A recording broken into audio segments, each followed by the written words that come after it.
Hi everyone, welcome to my channel. I hope you all are great and doing fantastic in your life. My name is Nirupma. So in the previous video, we have discussed about what are the preclinical study in the pharmaceutics.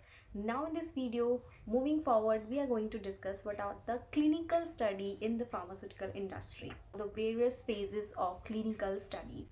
So before understanding the various zone of the clinical study, let me discuss about the basic flow of drug discovery and development process, because clinical studies are the very important pillar for the discovery and development of drug.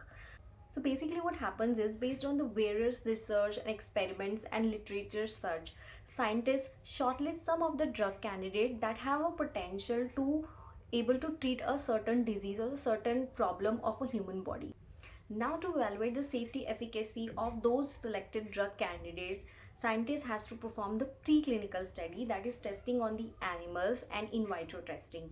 Based on the results of those preclinical testing, some of the drug candidates get eliminated and some selected for the further studies. Based on the preclinical study, now pharmaceutical company has to file the IND application, that is investigational new drug application, to FDA.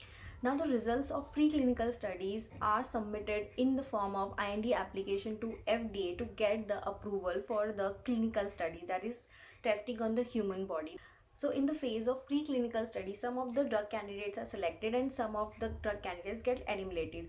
Those who get selected, for those IND application will be filed for the clinical study. Now when the pharmaceutical company gets the approval on their IND application, now they are free to perform a clinical study, that is testing on a human body. So the duration of clinical study depends on the various factor, including the type of a treatment, the type of disease, the type of mode of action of a drug.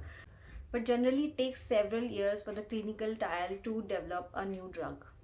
So the clinical trials are conducted by the pharmaceutical countries, some academic institutions or contract research organization, that are CROs, based on the regulatory requirements by the government health authority. So what is the basic purpose of conducting a clinical study? So the clinical study provides the valuable data regarding the safety, efficacy and functioning of a drug on a human body. So when the clinical trials are performed, as I already told you, after filing IND application and getting approval of the IND application, the scientist or the pharmaceutical company is allowed to do clinical studies. Now there are mainly four phases of a clinical trial: phase 1, phase 2, phase 3 and phase 4. So we'll discuss all the phases of the clinical trial one by one. Phase 1 clinical trial are performed on healthy individuals. They take about 20 to 100 healthy individuals. Phase 1 study takes around a year to complete. It is done on the healthy individuals, क्योंकि ये जानने से पहले कि उसका क्या effect हो रहा है पर्टिकुलर डिजीज को ट्रीट करने के लिए, ये जानना ज़्यादा इंपॉर्टेंट है कि उसके साइड इफेक्ट्स क्या क्या हैं. ऐसा ना हो कि ट्रीटमेंट तो हुआ नहीं हुआ पता नहीं, बट उसको खाने से और बहुत सारे साइड इफेक्ट्स हो गए ह्यूमन बॉडी में. तो इसको चेक करने के लिए फेज़ 1 स्टडी में हेल्दी इंडिविजुअल्स पे वो स्टडीज़ परफॉर्म की जाती हैं, देखने के लिए कि मैक्सिमम टॉलरेबिलिटी क्या है एक हेल्दी इंडिविजुअल में, क्या मैक्सिमम टॉक्सिसिटी हो सकती है, क्या साइड इफेक्ट्स हो सकते हैं, कितना सेफ है ये ड्रग. तो इसके लिए फेज़ 1 स्टडी की जाती है.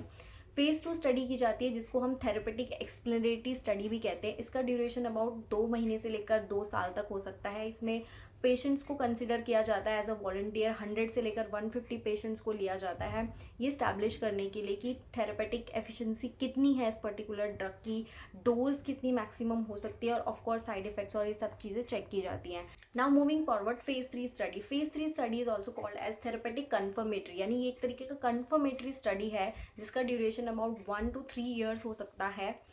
और ये पेशेंट्स पे की जाती है. ऑफ कोर्स अगेन इसमें अराउंड 5000 तक पेशेंट्स को कंसिडर किया जाता है इस पर्टिकुलर फेज 3 स्टडी के लिए, ये जानने के लिए कि थेरेपेटिक इफेक्ट क्या हो रहा है, और एक तरीके से कंफर्मेशन लेने के लिए कि जो प्रीवियस रिजल्ट्स थे और जो अभी के रिजल्ट्स हैं वो कितना ज़्यादा जो प्रीवियसली मार्केट में जो ड्रग है पर्टिकुलर डिजीज़ के लिए और अभी जो हम न्यू ड्रग डेवलपमेंट कर रहे हैं उसमें कितना डिफरेंस है, कौन कितना ज़्यादा सेफ और एफिशिएंट है. ऑफकोर्स अगर न्यू ड्रग उससे ज़्यादा सेफ और एफिशिएंट है तो ही उसको आगे प्रोसीड करने का फ़ायदा है. तो यहाँ पे कंपैरिजन भी होता है और बहुत बहुत डिफरेंट टाइप की स्टडीज़ इस पर इंक्लूड की जाती है फेज 3 स्टडी में. यानी कि एक ड्रग मतलब उसमें ऐसा किया जाता है कि जो पेशेंट है और जो एडमिनिस्ट्रेटर है जो ड्रग प्रोडक्ट को इंजेक्ट कर रहा है पर्टिकुलर ह्यूमन बॉडी में, जो साइंटिस्ट है, तो उसमें क्या होता है कि कभी मतलब प्लेसिबो को भी यूज़ किया जाता है। और प्लेसिबो मीन्स एक ऐसा टैबलेट और ऐसा ड्रग जो देखने में बिल्कुल न्यू ड्रग जैसा ही है, ड्रग जैसा ही है, बट उसके अंदर एक्टिव इंग्रेडिएंट नहीं है। एक्टिव इंग्रेडिएंट मीन्स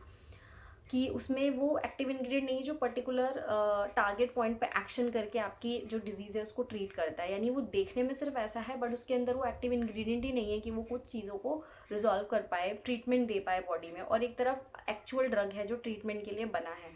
तो कभी कभी पेशेंट्स को नहीं पता होता कि उनको एक्चुअली में प्लेसिबो दिया जा रहा है या उनको न्यू ड्रग दिया जा रहा है। तो ये चीज़ें की जाती हैं ये जानने के लिए कि एग्जैक्टली में कोई पार्शियलिटी है, कोई बायसनेस ना हो और एक्चुअल रिजल्ट्स का मिले। इसीलिए पेशेंट्स को कभी नहीं बताया जाता। कभी कभी जो एडमिनिस्ट्रेटर है, जो मेडिसिन को पेशेंट्स को दे रहा है, उनको भी नहीं पता होता कि हम एक्चुअल में ड्रग दे रहे हैं या प्लेसिबो दे रहे हैं। ये सारा जो परम्यूटेशन कॉम्बिनेशन होता है ये सब कंप्यूटराइज्ड होता है। जस्ट वो कंप्यूटर के बेस पे उनको डोसेज देते हैं और उसके बेस पे सारा डेटा इवेलुएट किया जाता है। तो फेज़ 3 स्टडी कन्फर्मेटरी स्टडी होती है और इस स्टेज तक, फेज़ 3 स्टडी तक कहीं ना कहीं साइंटिस्ट को रियलाइज़ हो जाता है, कंफर्म हो जाता है कि दैट दिस ड्रग अगर वो इन तीनों स्टडीज़ को क्रॉस कर लेता है तो जो सिलेक्टेड ड्रग है वो सच में बहुत एफिशिएंट है, बहुत सेफ है और उसको अप्रूवल के लिए आगे भेजा जा सकता है। तो now based on phase 3 till phase 3 study, इसके बेस पे साइंटिस्ट जो है वो अब रेगुलेटरी एजेंसी को फाइलिंग करते हैं, जिसमें वो ANDA या NDA फाइल करते हैं अपने ड्रग प्रोडक्ट के अप्रूवल के लिए FDA को। देन बेस्ड ऑन दैट अगर उनको FDA से अप्रूवल मिल जाता है उन एप्लीकेशंस का, उसके बाद ये ड्रग मार्केट में आके पब्लिक के लिए अवेलेबल हो जाते हैं। अब उसके बाद भी ये स्टडीज़ ख़त्म नहीं होती है। अब ओपन मार्केट में भी अगर ये ड्रग है तो उनको पर्टिकुलरली मॉनिटरिंग में रखा जाता है, उसको उसके ऊपर सर्विलेंस रखा जाता है, उसके साइड इफ़ेक्ट्स को मॉनिटर किया जाता है, उसके पॉपुलेशन को मॉनिटर किया जाता है, जिसको हम कहते हैं phase 4 study, that is post marketing surveillance. यानी मार्केटिंग के बाद भी उस ड्रग के ऊपर एजेंसी की भी और कंपनी की भी नज़र होती है कि उसके क्या क्या इफ़ेक्ट्स हो रहे हैं मार्केट में। This is called as phase 4 clinical trial. तो इसमें बहुत लार्ज पॉपुलेशन होती है, जो जितने लोग उस ड्रग को ले रहे हैं वो इस ट्रायल का पार्ट होते हैं। तो इसके लिए रेयर और लॉन्ग टर्म इफ़ेक्ट्स क्या हो सकते हैं, साइड इफ़ेक्ट्स क्या हो सकते हैं, इसके लिए ये बहुत ज़्यादा इंपॉर्टेंट है। ये इसका इफ़ेक्ट्स के बेस पे ये भी एवेलुएट किया जाता है कि चिल्ड्रंस में या प्रेग्नेंट औरतों में इसका क्या इफ़ेक्ट्स हो सकता है इन लॉन्ग टर्म इफ़ेक्ट्स के बेस पे। This is all phase 1, phase 2, phase 3, phase 4 clinical trial. एक फेज़ 0 क्लिनिकल ट्रायल भी होता है। समटाइम्स कुछ केसेस में ऐसा होता है कि साइंटिस्ट बहुत श्योर नहीं होते हैं पर्टिकुलर ड्रग के लिए, तो दे डू फेज़ 0 क्लिनिकल ट्रायल, जहाँ पे जो हेल्दी इंडिविजुअल्स हैं वो बहुत कम मात्रा में लिए जाते हैं कि 5-6 कुछ लिए जाते हैं फेज़ 0 में।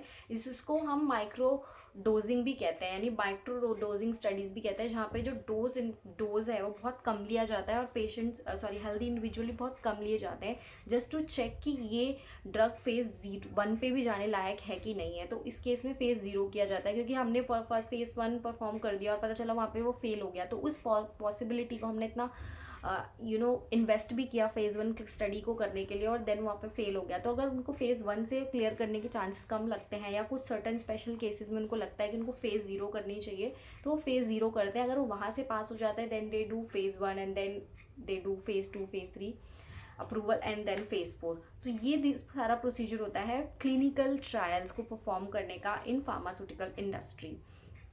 इसमें जो वॉलंटियर्स होते हैं जो इस क्लिनिकल ट्रायल्स के लिए सेलेक्ट किए जाते हैं, उनसे एक प्रॉपर कंसेंट लेटर साइन करवाया जाता है, उनका प्रॉपर अग्रीमेंट होता है कि वो पूरे क्लिनिकल ट्रायल में उनके साथ रहेंगे, उनको इसके क्या बेनिफिट्स मिलेंगे, क्या प्रोज है क्या कॉन्स है इस क्लिनिकल ट्रायल के लिए, उनको वो चीज़ को कंसिडर करना चाहिए या नहीं करना चाहिए, सारा प्रॉपर डिस्कशन होता है। उसके बाद ही उनके साथ अग्रीमेंट किया जाता है कि वो इसमें पार्टिसिपेट कर रहे हैं या नहीं कर रहे हैं, और फिर उनकी बहुत ही क्लोज मॉनिटरिंग होती है ये जानने के लिए कि उनकी बॉडी में क्या क्या चेंजेस आ रहे हैं क्लिनिकल ट्रायल्स के दौरान। So that's it for today. Thank you so much for watching this video. Bye bye.